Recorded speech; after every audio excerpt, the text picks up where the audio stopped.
Hello, ನಮಸ್ಕಾರ friends. ನಾವು ಇವತ್ತು ಹಾಫ್ ಮೂನ್ ಕೇ ಎಂಬ ದ್ವೀಪದಲ್ಲಿ ಇದ್ದೇವೆ.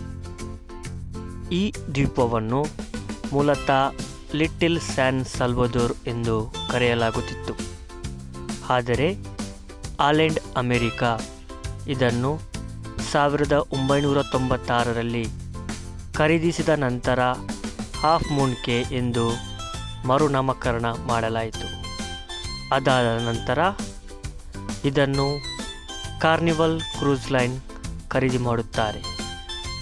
ಬೀಚ್, ಡೈನಿಂಗ್ ಮುಂತಾದ ಅನೇಕ ಸೌಲಭ್ಯಗಳನ್ನು carnival cruise line ವಿಸ್ತರಿಸಿತು.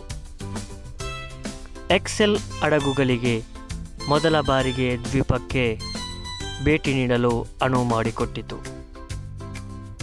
Half Moon ಕೇ ಒಂದು ಜನವಸತಿ ಇಲ್ಲದ ದ್ವೀಪ. ದ್ವೀಪದಲ್ಲಿ ಕೆಲಸ ಮಾಡುವ ಸ್ಥಳೀಯರು ಆಲೆಂಡ್ ಅಮೆರಿಕಾ ಅಥವಾ ಕಾರ್ನಿವಲ್ ಹಡಗುಗಳ ಟೆಂಡರ್ ಬೋಟ್ನ ಮೂಲಕ ಪ್ರಯಾಣಿಸುತ್ತಾರೆ. ಇಲ್ಲಿ ನೀವು ಅನೇಕ ರೀತಿಯ ಮೀನುಗಳನ್ನು ಕಾಣಬಹುದು, ಮುಂತಾದ ವಿವಿಧ ರೀತಿಯ ಪಕ್ಷಿಗಳನ್ನು ಕಾಣಬಹುದು.